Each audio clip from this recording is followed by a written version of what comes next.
Sunidhi ma'am, 2020 से अब तक का सफर कैसा रहा? हेलो। शेयर मार्केट में 2020 से जो 3-4 साल निकले हैं, कैसे रहे? बढ़िया रहे? हाँ हाँ ठीक रहा, लेकिन वो अदानी में थोड़ा फंस गई हूँ। अदानी एनर्जी में।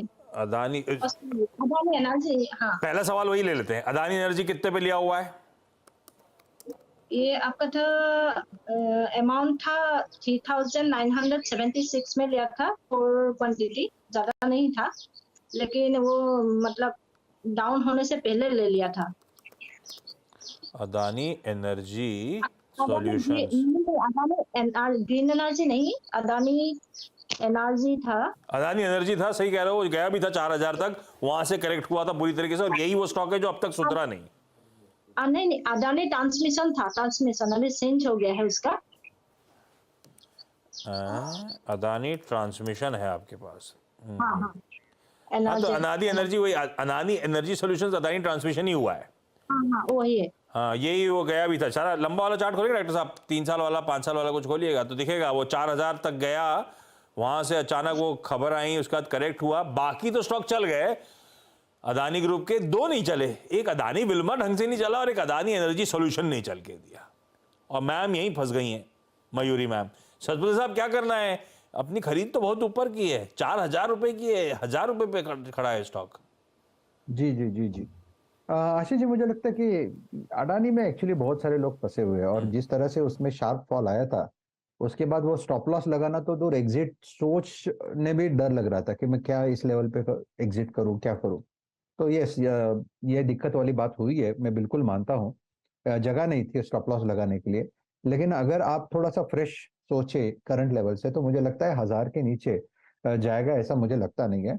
और ऑन द कॉन्ट्री मुझे लगता है कि ये करीबन 1500 तक जाएगा, 1400 टू 1500। ये थोड़ा सा पोजिशनल व्यू ले रहा हूं मैं, जो कम्प्लीटली ये जो मंथली चार्ट देख के मैं आपको यहाँ पे बता रहा हूँ, तो मंथली चार्ट यानी कम से कम 1 साल का व्यू। ये बात अलग है कि आपको एग्जिट कब मिलेगी, और ऑनेस्टली स्पीकिंग एवरेजिंग की सलाह मैं नहीं दूंगा।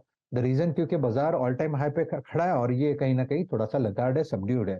तो प्रोबेबली आप फिलहाल, तो मैं ये कहूंगा आप बने रहे, 1000 का स्टॉप लॉस रखे, 1500 1550 इसका एक टारगेट है जहां पे आपको एक एग्जिट अपॉर्चुनिटी मिलेगी। अगर समय भी ठीक हो, साथ में आप कह सकते हैं कि मुझे लगता है इलेक्शन के रिजल्ट भी फेवरेबल हो, तो प्रोबेबली अडानी ग्रुप में आपको एक रिएक्शन दिखने को मिलेगा और एग्जिट भी मिलेगा। तो थोड़ा सा आप कह सकते हैं कि it is not only technical, it is also the other thing which will impact this counter. तो 1400 1500 तो अभी दिख रहा है, तो मतलब होल्ड करना है अपने को ये अदानी एनर्जी का स्टॉक। मयूरी मैम, पटना जा रहा हूं अनीता मैम के पास। अनीता मैम, हाय, गुड आफ्टरनून। मैं आजकल ऐसा लगता है मैं पटना से बहुत ज्यादा कनेक्टेड हूं, पता है क्यों? सतपति साहब बताओ क्यों?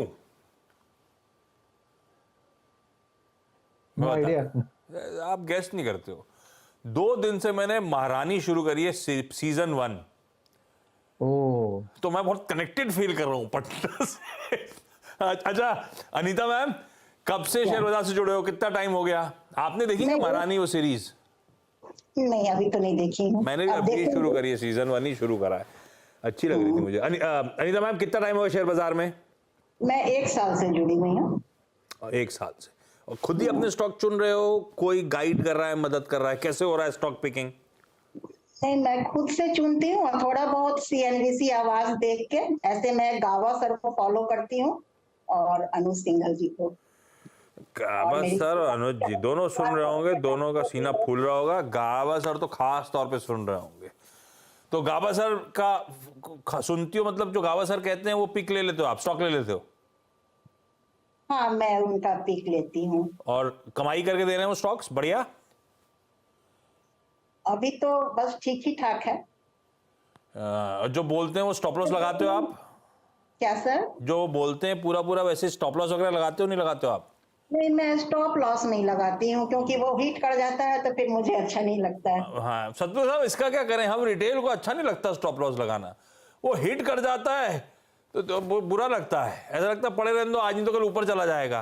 ये स्टॉप लॉस लगाने का लॉजिक क्या है? हम रिटेल लगा नहीं पाते हैं। चीजें है कि अगर मैं ये कहूंगा कि अगर आप फ्रंट लाइन में डील करते हो, फ्रंट लाइन यानी रिलायंस इंडस्ट्रीज, टीसीएस, इन्फोसिस, या आप कह सकते हैं कि जो एफ&ओ वाले काउंटर्स है, तो जनरली वो जहां पे रैलीज चलती है, जहां पे स्ट्रेंथ है, वहां पे मैं मानता हूं कि चलो आपने स्टॉप लॉस नहीं लगाया, फॉर एग्जांपल मारुति है, महिंद्रा है, तो जहां पे ठीक है भैया कि चलो नीचे आया आज, नहीं तो कल ऊपर जाएगा, क्योंकि उसकी जो प्राइमरी जो ट्रेंड है वो इंटैक्ट है। तो ऐसे में अब तो ठीक है। लेकिन कभी कभी होता क्या है आशीष जी, कि बहुत सारे काउंटर्स ऐसे होते हैं कि specially small cap and mid cap, selective, मैं ऐसा नहीं बोल रहा हूँ कि सब कुछ, लेकिन वहां पे स्टॉप लॉस लगाने की जरूरत होती है। और सबसे बड़ी बात है, ट्रेड लेने से पहले आपको ये सोचना है कि ये ट्रेड में शॉर्ट टर्म के लिए ले रही हूँ, इंट्राडे के लिए ले रही हूँ, या पोजिशनल ले रहे हो। होता क्या है, इंट्राडे वाला ट्रेड कभी कभी पोजिशनल हो जाता है और वो सालों साल वो स्टॉक पड़ा रहता है, क्योंकि मुझे स्टॉप लॉस नहीं लगाना है। आई थिंक ये थोड़ी सी गलत स्ट्रेटेजी है। तो आपको एक बार डिसाइड करना है कि आपको ये जो ट्रेड है ये आपने किस लिए लिया। सिर्फ ट्रेडिंग के लिए लिया तो स्टॉप लॉस लगाइए, इन्वेस्टमेंट के लिए तो फिर आपके पास वो श्योर शॉर्ट रीजन होना चाहिए कि मैं इसमें क्यों इन्वेस्ट कर रहा हूँ। लेकिन लगाने का, क्योंकि अगर अपन टेक्निकली कह रहे हैं और एक्सपर्ट इसीलिए चैनल पे सबसे पहले स्टॉप लॉस बताते हैं, टारगेट तो दूसरी चीज़ होती है, कहाँ लगाना है स्टॉप लॉस। क्योंकि अगर वो पैटर्न फॉल्टर कर रहा है, मोमेंटम ठंडा पड़ रहा है, तो अपने को कहीं ज़रूरत से ज़्यादा नुकसान ना हो जाए। वो जी, कम बिल्कुल, नुकसान में निकलना ज़्यादा अक्लमंदी है मैम। लगा लिया करो। अगर आप टेक्निकल को फॉलो कर रहे हो तो उस एक्सपर्ट की जी। पूरी डॉट टू डॉट सब कुछ स्ट्रैटेजी फॉलो करने का। खैर अनीता मैम, पहला सवाल कौन सा? पहला सवाल मेरा है कि मैंने 108 शेयर लिए हैं प्रवेग के एट द रेट ऑफ 1094।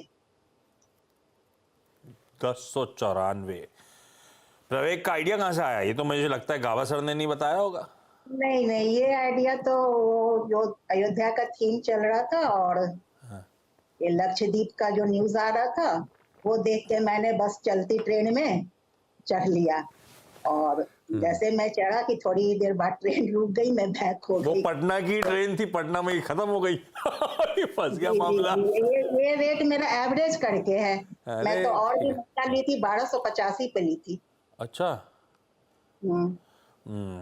प्रवेग, बात सही है। ये थीम ने बहुत पकड़ा था तूल, गजब का रीरेट हुआ ये स्टॉक। लंबा चार्ट खोलिएगा डायरेक्टर साहब।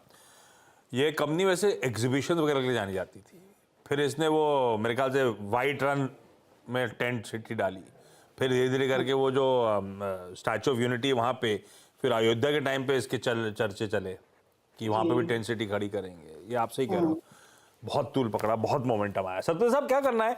एक तरफा मूव आया था इस स्टॉक में, अब 988 पे चल रहा है, अपनी खरीद है ऑलमोस्ट 1100 की। भाव मिलेगा नहीं मिलेगा?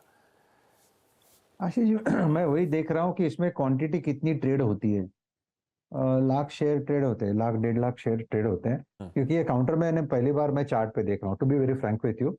मैंने मुझे पता नहीं था ये स्क्रिप्ट के बारे में। एनीवे देखिए, चार्ट अगर देखें तो मुझे लगता है 950 970 इसके लिए एक स्ट्रॉन्ग सपोर्ट जोन है, जहां पे आप कह सकते हैं कि क्लस्टर ऑफ सपोर्ट है, जहां पे 10 20 50 100 एंड 200 डीएमएज आते हैं। तो ये एक स्ट्रॉन्ग जोन होता है कि इतना जल्दी टूटता नहीं अनटिल अनलेस कुछ नेगेटिव आप कह सकते हैं कि न्यूज यहाँ पे आए। तो मुझे लगता है कि ये जो काउंटर है ये थोड़ा सा कंसोलिडेट हो रहा है, एक्यूमुलेट हो रहा है इस लेवल के ऊपर। इवेंचुअली मुझे लगता है ये 1100 प्रोबेबली 1200 तक भी जाए। तो काउंटर को देख के तो लगता नहीं कि यहाँ पे कोई दिक्कत वाली बात है। तो आप फिलहाल तो मैडम आप बने रहे, स्टॉप लॉस होगा आपका 925 का। यहीं पे स्टॉप लॉस की अहमियत थी। आपने सही टाइम पे, बहुत खबरों में था, सही कह रहा हूं, बहुत मोमेंटम में था, अपन ने मोमेंटम चेज किया था। अगर स्टॉप लॉस लगा के 20 25 50 रुपए जहां से भी निकलना था तो इस तरह का नुकसान ना हो रहा होता। वो तो लकीली बहुत ज्यादा करेक्ट नहीं हुआ है, हल्का सा डंडा पड़ के कंसोलिडेट ही हुआ है ज्यादा। अदरवाइज एक तरफा मूव थे, अगर गिरना शुरू होता तो काफी गिर सकता था। खैर, ये है प्रवेग पे इस समय का व्यू। मयूरी मैम, अगला सवाल। हाँ, मेरा अगला सवाल है टाटा स्टील। मैंने लिया था 135 रुपीज में, रुपीज के अंदर में 700 क्वांटिटी। अरे वाह, इसमें प्रॉफिट है, लेकिन कब तक रुकना है और कब मतलब सेल करना है ये बता दीजिए। बहुत ही बढ़िया स्तरों पे लिया था, बहुत ही बढ़िया प्रॉफिट हो रहा है, बहुत अच्छा मूव टाटा स्टील एंजॉय करे। आपने क्यों लिया था? फंडामेंटली लिया था, मोमेंटम में आ रहा था, ले लिया था? टाटा स्टील चुना कैसे? ले लिया था ऐसे ही, डाउन गया था तो भैया ने बोला ले लो, ले लिया। सही बात है भाई, जिसने भी बोला पता नहीं क्या असम्पशन था, लेकिन मोमेंटम में बहुत बढ़िया है। मेटल एज अ स्पेस बहुत बढ़िया मोमेंटम है। सत्य साहब बढ़िया ट्रेड रहा ये मोमेंटम प्ले, कितना और दमखम है, कैसे अप्रोच करूं, कहां मुनाफा बांधूं, कहां स्टॉप लॉस लगाऊं, कैसे अब इसमें स्ट्रैटेजाइज करूं? आशीष जी देखिए, टाटा स्टील ही हमारा भी एक बाय पिक था और हमें लगा था, क्योंकि जब जिस तरह से ये 130 135 के आसपास कंसोलिडेट हो रहा था, और उस टाइम ऐसा था सिचुएशन कि ऑलमोस्ट हर एक सेक्टर चल गया था सिवाय मेटल के। तो थोड़ी नजर मेटल पे लगी, तब वैल्यूएशन या प्राइस वाइज आप कह सकते हैं कि मुझे टाटा स्टील थोड़ा अट्रैक्टिव लगा कि 135 140 में बुरा नहीं था। तो जिस तरह से टाटा स्टील में मोमेंटम आया और हर मोमेंटम में हर लेवल पे ये ब्रेकआउट देते गया, फिलहाल अगर बात करें तो 160 के ऊपर टाटा स्टील जिस तरह से फ्लोट हो रहा है, तैर रहा है, मुझे लगता है कि इवेंचुअली ये 200 का टेस्ट करेगा।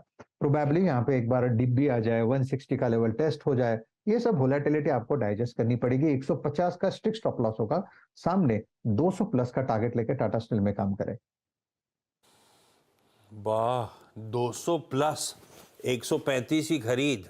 अभी तो रुकी है, अभी तो जर्नी आधी हुई है ऐसा लग रहा है, और बढ़िया मूव्स एंजॉय। पर ये क्या है, मेटल वेटल के फंडामेंटल अपनी जगह, मोमेंटम होता है, मोमेंटम में स्टॉप लॉस बहुत ही जरूरी है। 150 पे लगा लीजिएगा इस समय, और फिर सत्य साहब जैसे जैसे मोमेंटम आता जाए अपन ट्रेल करते रहे, है ना? हाँ, एक स्टॉप लॉस आप ट्रेल करते जाए। एक जनरली एक थंब रूल होता है कि मेरा इन्वेस्टमेंट है, फॉर एग्जांपल मैंने 150 पे लिया है, तो मैं 150 प्लस 5% ऐड करूंगा, स्टॉप लॉस लगा दूंगा। जैसे काउंटर बढ़ते जाएगा एक पर्टिकुलर लेवल के बाद, मैं स्टॉप लॉस को थोड़ा थोड़ा थोड़ा करके बढ़ाते जाऊंगा, सो दैट अगर कहीं बाजार में फॉल आता है, कोई मेटल में निगेटिव न्यूज आता है, तो मैं फंसू नहीं और मेरा एक 5% 10% तो भी सेव हो जाए। ठीक भाई, इस स्ट्रैटेजी के साथ मयूरी मैम बने रहिए टाटा स्टील पे। फिलहाल के लिए मेरा स्टॉप लॉस है 150 का। अनीता मैम, अगला सवाल। ट्राइडेंट के लिए मेरा अगला सवाल, जो कि मैंने 1000 शेयर लिया है 46 के रेट पे। ये आइडिया कहां से आया? ये एक दिन न्यूज सुन रही थी कि टेक्सटाइल सेक्टर में अच्छा रहेगा साल, तो फिर देख के ले लिया। क्या आपने कहा था कि गाबा सर को सुनते हो, फिर आपने कहा अनुज जी को सुनते हो, मन की करते हो अपनी? हाँ, गावस्कर का भी मैंने इधर लिया है, यूपीएल, हिंदुस्तान पेट्रोलियम, अच्छा। Federal bank. मतलब अपना वाला जो लिया था, जो फंस गया उस पर क्वेरी पूछ रहे हो, जो नहीं पता उसमें क्या पूछना। ठीक बात। सत्य साहब, ट्राइडेंट लिमिटेड 46 की खरीद 40 पे चल रहा है, 5-6 रुपए मेरी खरीद से नीचे। जी आशीष जी, मुझे लगता है कि ट्राइडेंट का एक लेवल जो है वो इंपॉर्टेंट है, वो है करीबन 37 का। 37 के आसपास अगर आप वीकली चार्ट देखते हो तो 37 पे बेस बना है, 37 36 ये बेस बना है। मेरे हिसाब से इस बेस के बाद यहाँ पे फिर से एक रैली रिज्यूम होगी, क्योंकि मुझे लगता है जिस तरह से मिड कैप और स्मॉल कैप में बीटिंग हुई है, यहाँ पे करेक्शन खत्म हुआ है। कहीं ना कहीं लगता है करेक्शन जितना होना था हो चुका है, at least for the time big. So मेरी तो सलाह यही होगी कि आप फिलहाल बने रहे। स्टॉप लॉस जो रहेगा वो रहेगा 36 का आशीष जी, और सामने मुझे लगता है कि अगर आप इसे 2 से 3 महीने का वक्त दे तो आपको जो प्राइस मिलेगा वो रहेगा 50 to 55। तो Trident I think yes it's a good buy, आप इसमें बने रह सकते हो, लेकिन स्टॉप लॉस के साथ 36 स्टॉप लॉस होगा। 36 मेरा इस समय स्टॉप लॉस होगा। फिलहाल के लिए होल्ड करिए इस स्टॉक को। हाँ, कुछ स्टॉक्स बढ़िया मूव दिखा रहे हैं। आईसीआईसीआई बैंक अब 2.5% से ज़्यादा उछाल, जब एचडीएफसी बैंक ठंडा पड़ रहा है। अपोलो हॉस्पिटल्स अब दिखाइए इंडिविजुअल स्टॉक्स, ये देखिए आईसीआईसीआई की तेजी बढ़ती चली जा रही है जैसे सेशन प्रोग्रेस कर रहा है। आईसीआईसीआई बैंक का वैसे आज एडीआर भी काफ़ी चमका हुआ था, दिखा रहा था कि आज बढ़िया शुरुआत होगी यहाँ पे, और कल बैंक्स रिकॉर्ड हाइस पे थे भी। अपोलो हॉस्पिटल्स अब 3% मजबूती के साथ ट्रेड कर रहा है, 6,500 के ऊपर के शेड्स हैं। मारुति सुजुकी ने पिकअप शुरू करा है, लाल से मेरे ख्याल से हरे में आ गया। ये देखिए क्या मूव आ रहे हैं मारुति में अब इस समय। 13,000 की तैयारी कर रहा है मारुति का स्टॉक, गजब है। चलिए, अच्छा मयूरी मैम, अगला सवाल। हाँ, मेरा है अगला सवाल टेक महिंद्रा। मैंने लिया था 1325 में 44 स्टॉक, इसका क्या करना है? टेक महिंद्रा 44 स्टॉक, 1325 की खरीद। ये लंबी अवधि के लिए लिया है कि ट्रेडिंग का मन था मयूरी मैम? ये लॉन्ग टर्म के लिए, मतलब जब प्रॉफिट होगा कितने में आएगा देख लेते फिर हैं। मतलब अच्छा, फिर लिया क्यों था? ये भी भाई का आइडिया था, भैया का? नहीं नहीं, ये मैंने लिया। मेरे हिसाब से लिया था। ठीक बात, चलिए। टेक महिंद्रा लिया है सतपुते साहब, 77 रुपए का नुकसान हो रहा है। आप जितना कहो रुक जाऊंगा, लेकिन कमाई करके देते तो मजा आ जाएगा। आशीष जी, मुझे लगता है टेक महिंद्रा में जिस तरह से करेक्शन हुआ है 1400 से लेके करीबन करीबन 1250 तक, तो ये जो 1235 जो लेवल है इसके लिए इंपॉर्टेंट क्यों है, क्योंकि ये इसका है 200 DMR। अगर आप इस तरह से देखें कि इस लेवल को पिछले एक महीने से टेक महिंद्रा रिस्पेक्ट कर रहा है, कम से कम आप कह सकते हैं कि 15 से 20 दिन हो गया ये इस लेवल को रिस्पेक्ट कर रहा है, तो ये इसके लिए एक सैक्रोसेंट लेवल हो गया। मेरे हिसाब से ये 1230 1235 ये लेवल टेक महिंद्रा मेंटेन करेगा और इवेंचुअली यहाँ पे एक रिलीफ रैली प्ले मिलेगा जिसका टारगेट है कम से कम 1350 का। तो I think risk to reward को देखते यहाँ पे क्लियर कट होल्ड का सिग्नल ही मिलेगा। इनफैक्ट कोई एक्यूमुलेट करना चाहे तो 1230 1235 इस रेंज में एक्यूमुलेट करे, स्टॉप लॉस एक स्ट्रिक्ट स्टॉप लॉस रखे 1200 का, क्योंकि देखिए बाजार है, बाजार में कुछ भी हो सकता है, तो स्टॉप लॉस की जरूरत है। 1200 के स्टॉप लॉस के साथ आप भी बने रहे, टारगेट जो रहेगा वो रहेगा 1350। आ जाएगा आपका भाव और आपके भाव के ऊपर भी जाने की तैयारी लगाइए। 12 पे स्टॉप लॉस, 1200 पे 1350 के लक्ष्य टेक महिंद्रा में नजर आते हैं। खैर रिजल्ट सीजन शुरू हो जाएगा फ्राइडे से, पता चल जाएगा कैसा मूड माहौल बन रहा है, उसके बाद रिविजिट कर भी लीजिएगा स्टॉक को। फ्राइडे को दरअसल TCS के नंबर्स पे एक पिक्चर पेंट कर देंगे ओवरऑल इस सेक्टर का हाल कैसा रहने वाला है। चलिए इस नोट पर Mayuri ma'am, Anita ma'am, thank you so much जुड़ने के लिए आज CNBC आवाज के साथ। थैंक यू सो मच इस प्लेटफॉर्म पे अपनी क्वेरीज रेज करने के लिए। सतपुते साहब thank you so much, thank you, बढ़िया तरीके से मदद करने के लिए और ये कहने के लिए कि 1-2 दिन में ही मुंबई आ रहा हूँ। थैंक यू उसके लिए, डब्बा लेके आज ही आऊंगा। Thank you.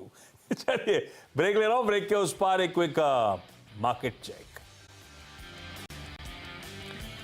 ब्रेक के बाद आपका स्वागत है भाई। फ्लैट लाइन की तरफ अब भारतीय बाजार बढ़ते हुए, तो मुनाफा वसूली है। निफ्टी बैंक ने सिर्फ समीकरण थोड़े बहुत सुधार रखे और इंडिविजुअल स्टॉक्स जो अपन ने दिखाए थे वो कुछ बढ़िया मूव्स डिलीवर करते हुए। अच्छा, डायरेक्टर साहब भी सुन रहे हैं, मेरे को एक क्लिक हुआ था कि यार अभी आ रहा है परसों छुट्टी।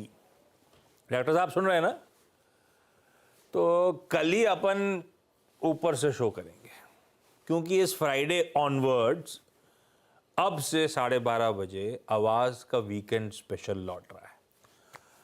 तो वो जो अपन पिक्स वाले शोज करते थे कहीं ना कहीं से इंस्पायर होके बॉलीवुड से वगैरह वगैरह, वो इस फ्राइडे ऑनवर्ड्स वापस शुरू हो रहे हैं।